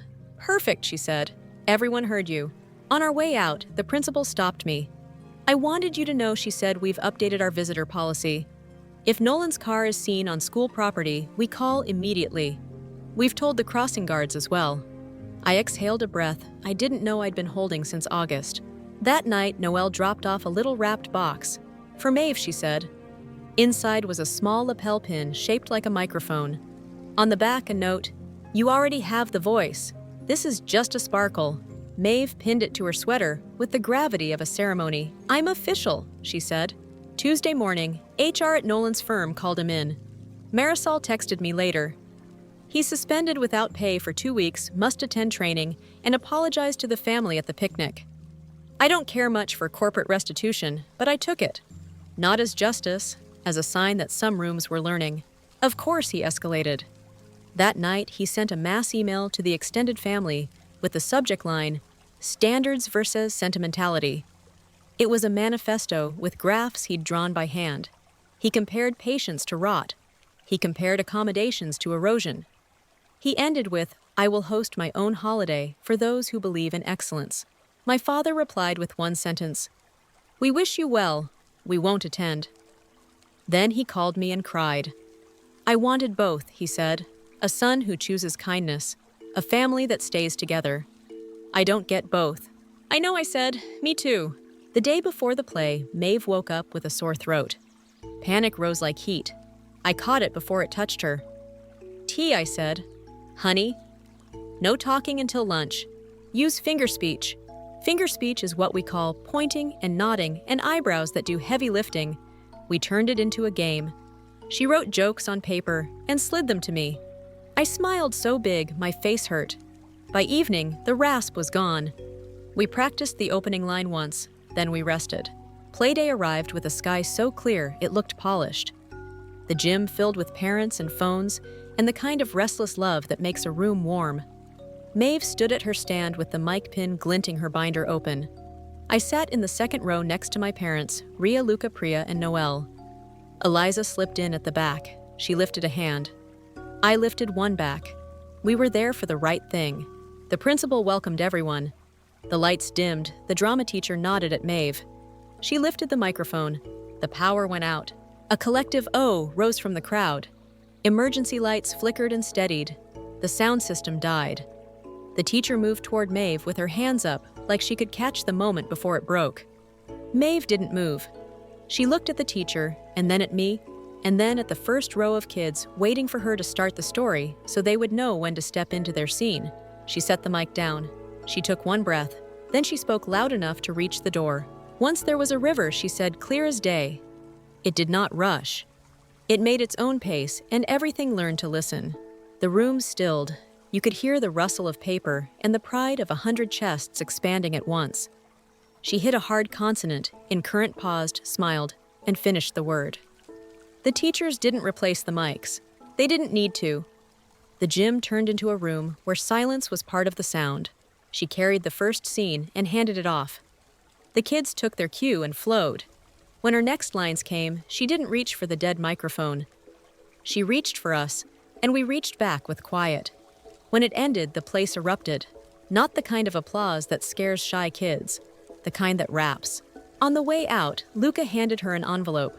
Inside a comic panel, a tiny narrator stood on a rock while a dragon slept by the river. The caption read, "She didn't slay it. She told the truth until it got tired." Maeve laughed. "I love him," she said, simple. "We celebrated with ice cream and cups because cones panic me when I'm carrying white shirts." Noelle toasted with a plastic spoon. "To the narrator who taught the lights how to behave," she said. Maeve bowed from her chair and dipped her spoon dramatically. When we got home, there was a certified letter waiting. Nolan's lawyer again. "Cease disseminating defamatory materials." Ms. Cortez told me to file it with the rest and make tea. 2 days later, the judge scheduled the next hearing. Eliza would request temporary support and sole decision-making for medical and educational issues during the divorce. Nolan filed a counter requesting mandatory family counseling with a practitioner he chose, whose website was full of words like toughness and fortitude, and very few about care. Ms. Cortez attached the picnic video and the notebook page to our response. At the hearing, Nolan tried a new tactic. He arrived with a gift bag. In it, a toy for Theo, a children's book about big feelings, and a handwritten note to Eliza that read like a press release. "He's staging contrition," Ms. Cortez murmured. The judge read the note, looked at the bag, and said, "Mr. Nolan, gifts do not replace behavior. Put it away." Ms. Cortez called witnesses. Priya testified about the wedding reception and the way Arlo crumpled under Nolan's tone. She spoke soft, but every word landed. Marisol, shaking but resolute, described the picnic. The judge thanked her for coming at personal risk. Then Ms. Cortez called me. I told the story simply. The engagement party, the chair, the sigh, the craft store aisle, the rehearsal parking lot, and the trespasser report. I said Nolan's name when I needed to, and I said Maeve's only when it served the point. I kept my sentences short because long sentences invite doubt. When Ms. Cortez asked about the notebook, I identified the page with Maeve's name. When she asked about the house rules, I read the last line out loud. "If your child can't comply, consider staying home." "What did you do after you read that?" she asked. "I decided my child would never have to shrink to fit at a table he hosts," I said. Nolan's lawyer tried to rattle me. He asked if my divorce made me hypersensitive. He asked if I benefited from painting Nolan as cruel. What benefit, I asked. He blinked, thrown. "Peace," I said. That's the benefit. When we finished, the judge issued an order that sounded like a door locking in the best way. Eliza got temporary support. She got decision-making without him blocking services for Theo when he visits. The judge required Nolan to complete the courses she'd already named and to prove it before the final hearing. Then she looked at him and said, "Sir, I recommend you hire a therapist who understands why some people think silence is respect. It is not." We walked out lighter. Eliza laughed in the sun like someone who hadn't had enough air in months. "Lunch?" she asked. "Lunch," I said. We ate sandwiches on a bench outside the courthouse. A breeze moved the trees. We didn't say his name. The next week, Nolan lost his job. Officially, it was downsizing. Unofficially, it wasn't. He sent a blistering email to the family traders. Then he tried the sympathy route. "I'm ruined," he texted my mother. She replied with a sentence I recognized as my father's. "There is a difference between being humbled and being harmed. The first can help you, the second we will always protect you from. Learn to tell them apart." She put her phone face down and made stew. He showed up at their house that night. My father met him on the porch. He told him he could come in if he promised not to talk about children as problems.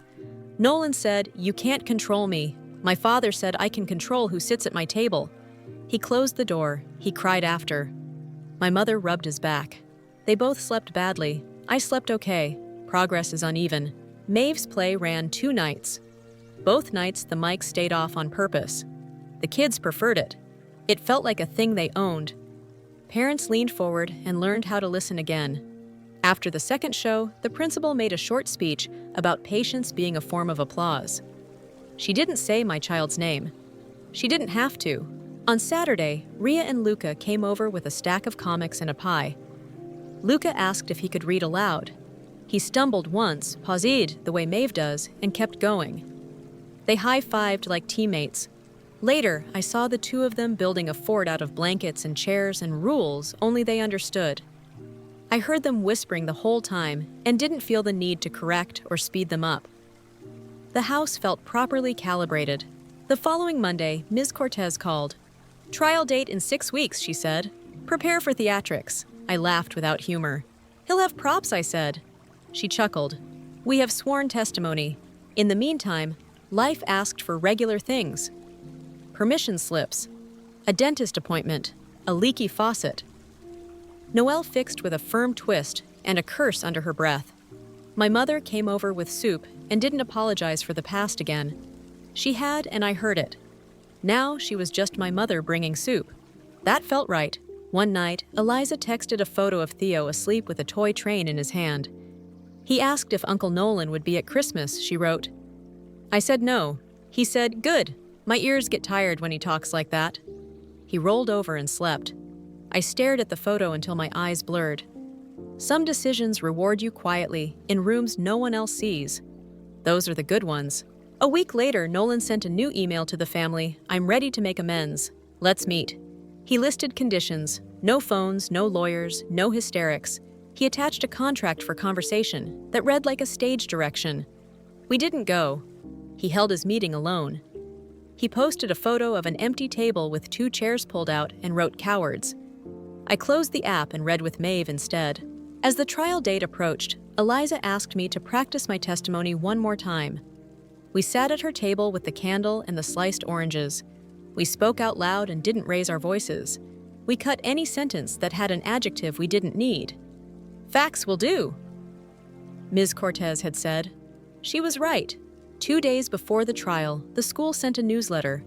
At the bottom, a paragraph: "Thank you to our narrators for teaching us to listen. We are adopting narrator rules for assemblies mics. Optional pauses, welcome." I printed it and put it on our fridge underneath Maeve's poem. The fridge door has become our bulletin board for the life we chose. Trial day, the courtroom was full. Not of our people, of his. He'd brought colleagues who wanted to see a debate. He sat very straight. Eliza sat very still. Ms. Cortez shuffled papers. Nolan's lawyer started with a flourish. He tried to turn the case into philosophy. The judge steered it back to behavior. Halfway through the morning, Nolan made his mistake. He asked to testify. He said he wanted to set the record straight. The judge warned him about scope. He ignored her. He launched into a monologue about grit and standards and the collapse of civilization. He called softness sickness. He said the word weak 3 times in 3 sentences. The courtroom went so quiet you could hear the court reporter's keys evaluating him 1 click at a time. Ms. Cortez waited. Then she stood for cross and asked 6 questions each, like a rung on a ladder he'd built for himself. You wrote no accommodations at events, correct? Yes. Click. You told a child with Tourette's to control himself. Correct, I was making a point. Click. You wrote that at any event you host, words will be said correctly. Correct, yes. Click. You demanded medical records for a child you're not related to, correct, to prove yes or no. Yes. Click. You were warned off school grounds, correct. They overreacted. Click. You sent a letter threatening to bury your wife in fees, correct. It's a phrase. Click. Nothing further, she said. She didn't need a closing argument. He gave it to her. The judge took a week to write the decision. The week felt like a long hallway. We walked it anyway. We filled it with school drop-offs and dinners and Luca's comics and Arlo's train facts and my father's new habit of texting me photos of birds he can't identify. I send them to Eliza's nephew Theo, who sends back the names. This is what family looks like when you pick a better center. The decision arrived on a Thursday afternoon. Eliza called me voice shaking and relieved at the same time. Sole decision-making for education and medical, she said. Support granted. Protective order extended for 2 years. He must complete classes and show proof before visitation expands. The judge wrote, "Children are not steel to be hardened. They are people to be held." I sat on the floor of my kitchen and cried into my hands. Some sentences are worth saving forever. Some judges are secret poets. That evening, we gathered at my parents' house with takeout containers and paper plates. Grandma sat at the head like a queen who enjoys soup. My father read the key lines out loud. He couldn't finish the part about steel and people. My mother squeezed his knee. Noelle poured lemonade like it was champagne. Priya toasted to quiet rooms. Ria toasted to comic books. Eliza didn't toast. She pressed her hand flat on the table like she needed to feel the wood to believe it was real. Maeve pulled the mic pin from her sweater and fastened it to Eliza's shirt. "You can wear it now," she said. "You did something brave." Eliza laughed and cried and hugged my child. "I'll give it back," she said. "You can keep it," Maeve answered. "I have my voice." We ate and told small stories. No big speeches. Those will come later in other rooms, maybe with better lighting. For now, we stacked ordinary moments like bricks. Laughter that didn't hide a wince. Kids who didn't brace for a sigh. Adults who meant it when they said, "Take your time." When we left, the air smelled like rosemary from Grandma's new plant. Maeve slipped her hand into mine and swung our arms. "What happens now?" she asked. Now I said, "We live." She nodded, satisfied with that assignment. At home, I put the judge's order in the drawer with the rest. The stack is tall now. It tells a story in paper and ink. It starts with a backyard and a chair and a sigh. It moves through police reports and subpoenas and comics about dragons that nap. It ends, no, not ends, arrives at a line about children and steel that I want to stitch onto a pillow, and also onto the inside of my heart. I turned off the kitchen light and stood in the dark long enough to see the shapes of things my eyes already knew. I thought of the first time Maeve tried to say congratulations and got stuck on the C. I thought of the river line she said without a mic. I thought of Eliza's folder labeled Courage and how small the letters looked against what they held. Tomorrow would bring emails and a leaky faucet and another comic from Luca about a narrator who teaches a village to hear the wind. It might bring a new number from Nolan and a new block from me. It might bring nothing remarkable. Either way, the center would hold because we chose it and we keep choosing it when no one is watching. We're almost at the end of this part. Not the end of the story. Just the place where we can breathe without counting. Where the house knows our footsteps. Where the children sleep and don't startle when a car idles at the curb. Where my parents learn new habits at 58 and practice them until they don't feel new. Part 6 will be the quieter chapter. The one that looks backward without bitterness and forward without fear. The one where Nolan decides whether to keep building empty tables or to sit at someone else's and learn the rules. the one where we make room for joy without apologizing for the space it takes. For now, I'll leave you with Maeve's latest line practiced tonight, set into the hush of our living room like a spell. The river kept going. It didn't ask permission. Summer leaned into fall before I realized we'd made a new calendar. Things that used to be exceptions became the way we lived. Quiet rooms at family gatherings. Kids who didn't have to prove they deserved space. Grown-ups who practiced stopping before they hurt someone. 3 months after the judge signed the order, life looked ordinary in a way that felt earned. Maeve's mic pin lives on her backpack, now a small bright dot that catches light at crosswalks. She joined the morning announcements crew at school. Weather and lunch, she told me serious. Tiny news, big voice. She writes her script in markers color-coding hard sounds so she can see them coming. She still stutters some days.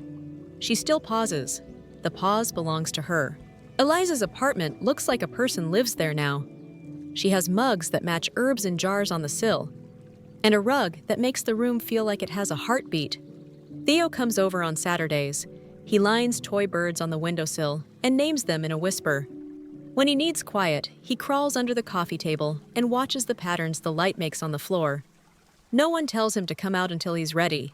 Eliza smiles more with her mouth open. It's a small thing. It looks like oxygen.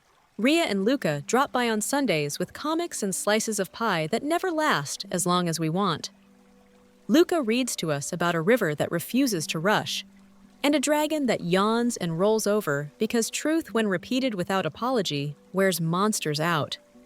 He started illustrating Maeve's jokes. She writes the words. He draws the timing. They argue in pencil and come out friends. My parents keep the code of care by the front door. It got a little grease stain from a hand that touched it after slicing bread. I like the smudge. Rules should look used. Dad prints a new copy whenever the corners curl, but he keeps the old ones in a drawer with the good tablecloth and the salt shaker that looks like a lighthouse. Mom keeps a basket of fidget toys next to the coasters. The first time she put it out, her sister rolled her eyes. The second time she said nothing.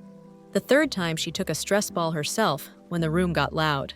Grandma's rosemary thrives in her kitchen window. She pinches sprigs for soup and smiles at the plant like it's a person who arrived on time without being asked. At dinner, she told us a story from when she was a young mother.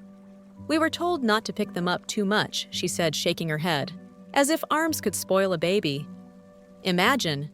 She handed Maeve a bowl and added, "My generation had rules that didn't love anyone. I like yours better." Even Noelle, who has always been a fortress and a lifeboat in one body, started something new. She hosts fix-it nights in her garage. Parents bring sticky drawers and wobbly shelves and the shame they carry about not knowing how to manage a hinge. She hands them butter knives and patience. Her only rule: no one calls themselves dumb in her presence. If you can follow a recipe, you can fix a latch, she says. If you can listen to a child, you can learn a screw's mood. As for Nolan, he orbits at the edge of our days. We hear about him the way you hear about weather from somewhere else. A text from a cousin, a screenshot from a coworker. He started a blog. It lasted 6 posts. He auditioned for a podcast about standards. The trailer dropped. The episodes didn't. He went to 2 sessions of an anger class and posted a selfie outside the building with the caption, "Doing the work." When the counselor noted he'd missed the next 3, he called it a clerical error. Once he left a letter on my parents' porch. He wrote the word apology 4 times in the first paragraph and never used the phrase "I was wrong." He said, "I'm sorry you're hurt." He said, "I'm sorry you took it that way." He said, "I'm sorry I cared more than you." Dad slid the letter into a drawer they don't open. Mom made stew. They set 2 extra bowls on the counter, like always, then put them away. I haven't seen him since the hearing. He sends the occasional email from a new address. The subject lines swing like a metronome: clarity, reconciliation, realism, truth. I don't open them. I log the dates and move on. My life does not belong to his subject lines anymore. If you want a tidy ending where he repents on a porch swing, this is not that story. If you want a cautionary tale where he becomes a headline, it's not that either. He exists in the messy middle, where people stand when the only ladder is humility, and they refuse to climb. I don't root for his suffering. I root for his learning. If it comes, it'll come quietly. It will look like listening. Fall slid into winter. The first frost arrived like glitter on the yard. Maeve cut paper snowflakes and taped them to the window. Each one had a tiny notch where her scissors paused and she chose the next cut. Imperfections make the pattern, she told me, very sure, and I wrote that down because I want to remember it when the world tries to sell me symmetry. The school asked me to join the parent committee for assemblies. We met in a classroom that smelled like dry erase markers and crayons. I had a few requests. Mics are a choice, I said. Pauses are welcome. If a kid needs to start over, the room practices waiting.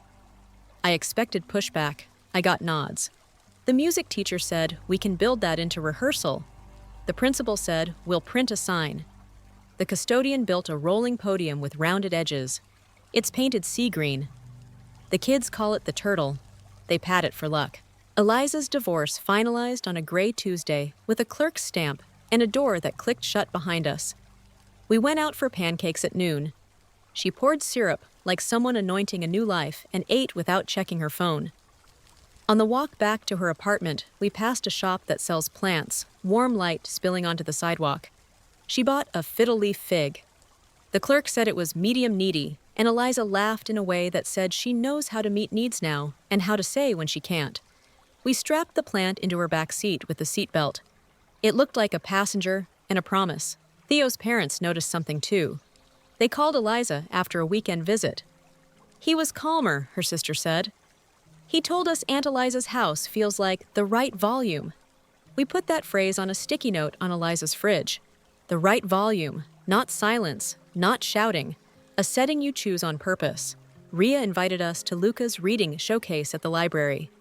He stood at a lectern shaped like a tree trunk and read 3 pages from a book about birds. He stumbled on ornithology, grinned, and said bird science, and the room laughed with him, not at him. Afterward, we ate cookies and looked at old photographs the librarian had pinned to a corkboard. One was black and white, a girl reading to her little brother by a window. The caption said, 1963. I thought about how many kids have needed exactly what we're learning to give. I wanted to write a note and tape it under the photo we're catching up. At my parents' house, the garage is clean now. The toughness tracker is gone. In its place on the fridge, there's a simple chart titled Care Ledger. It's not about stars. It's about habits. Did we listen? Did we slow down? Did we leave? If the room got mean, they don't fill every box every week. They fill enough. Mom calls me sometimes to confess a sigh she let slip. I apologized. She says embarrassed. He said it was okay. It is okay. Repair counts. Grandma started a tradition that sounds small and is not. Before meals, she lifts her glass and says one sentence. To the slowest person at this table. We all drink to that person. It changes every night. Some nights it's a child. Some nights it's an adult who had a long day. Once it was the elderly cat who takes forever to choose a lap. It sounds silly.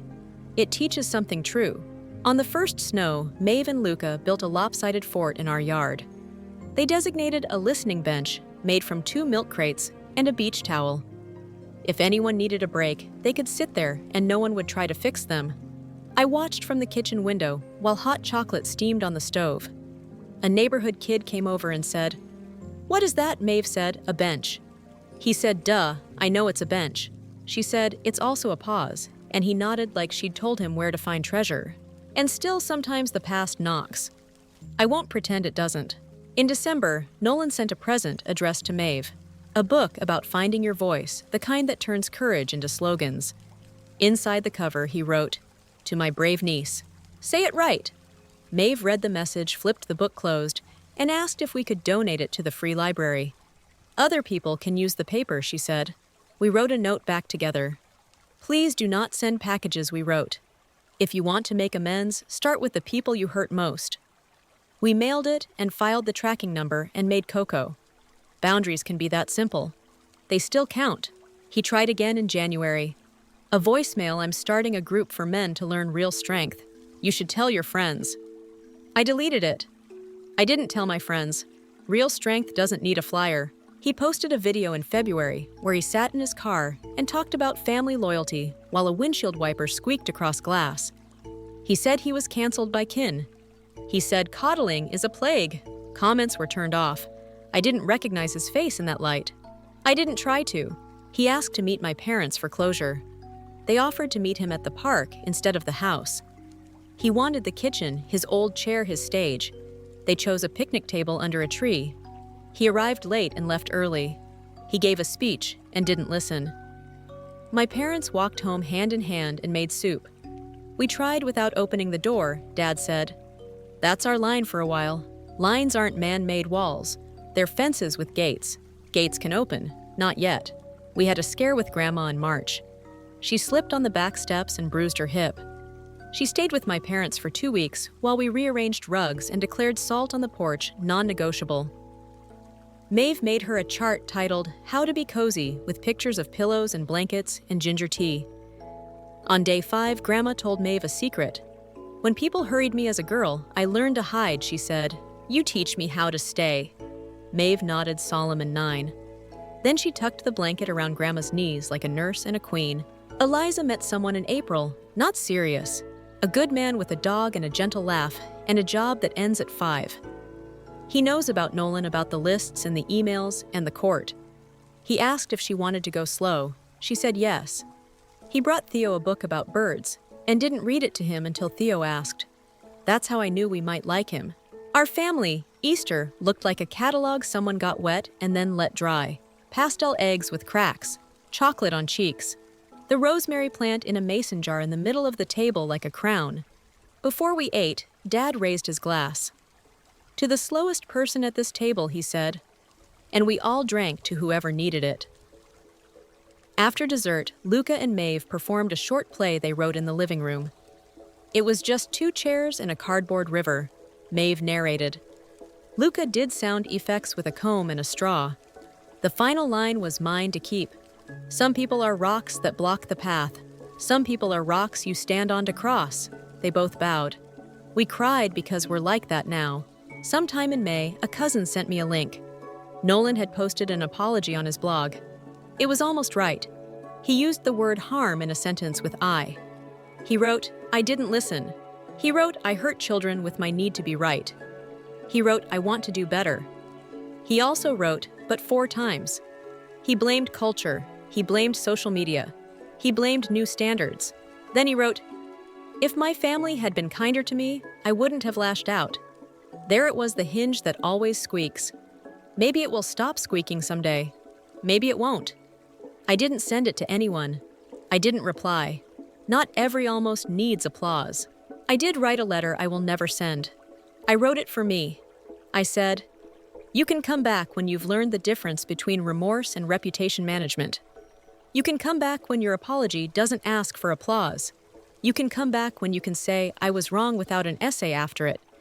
You can come back when the children in this family want to be in a room with you, and not because you brought gifts.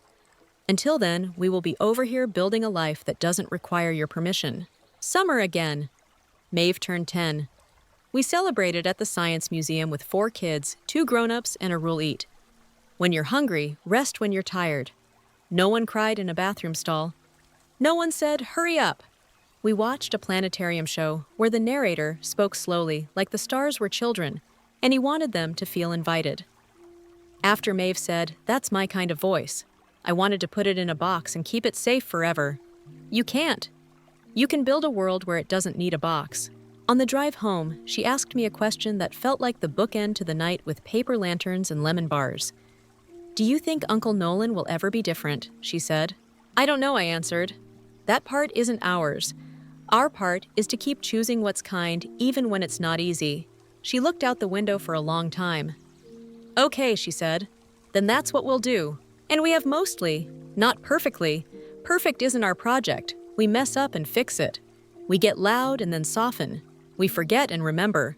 We choose the slowest person at the table and lift our glasses again. A year to the day after the judge's order, we gathered at my parents' house and read the line that saved us out loud. Children are not steel to be hardened. They are people to be held. We signed it underneath like a family treaty and taped it next to the code of care. We made stew.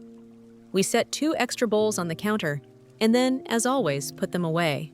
Sometimes I think about the chair at the engagement party and the word Maeve couldn't push through. I still wish I had stood up sooner. I don't apologize for how long it took anymore. I say thanks to the version of me who said yes to leaving before she knew the cost. We didn't fix Nolan. We weren't supposed to. We fixed our part of the machine. We learned where the screws go and which ones to stop tightening. We put oil on the hinge that squeaked in our house, not in his. If you're still here, if you've been watching this story unfold and waiting for the promised dark truth, it's this cruelty often wears the costume of clarity. It offers easy maps. It draws straight lines through complicated rooms.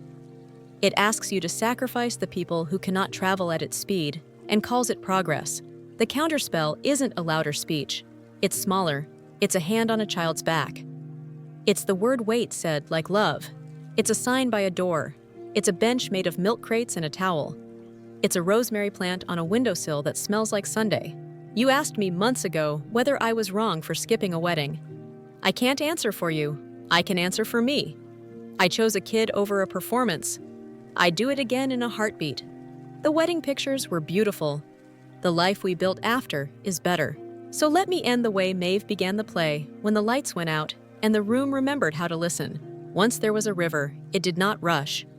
It made its own pace, and everything learned to listen. If you've got a river in your house, what would you slow down for? Who are you willing to wait with?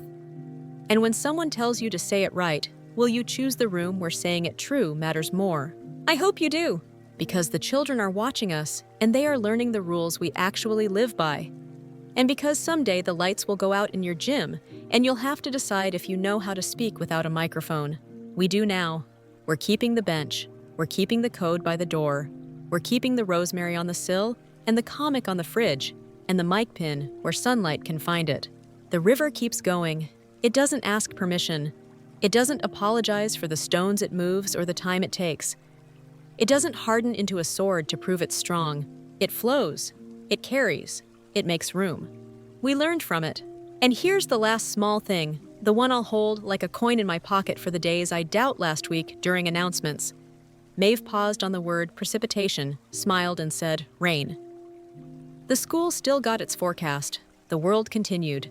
A teacher sent me a photo of kids in the hallway holding their hands out to feel if it was drizzling yet. No one sighed. Nobody said spit it out. Someone held the door and someone else held the umbrella, and nobody worried about who would get wet first. That's the life we're choosing. That's the ending we get to keep writing one slow, steady line at a time.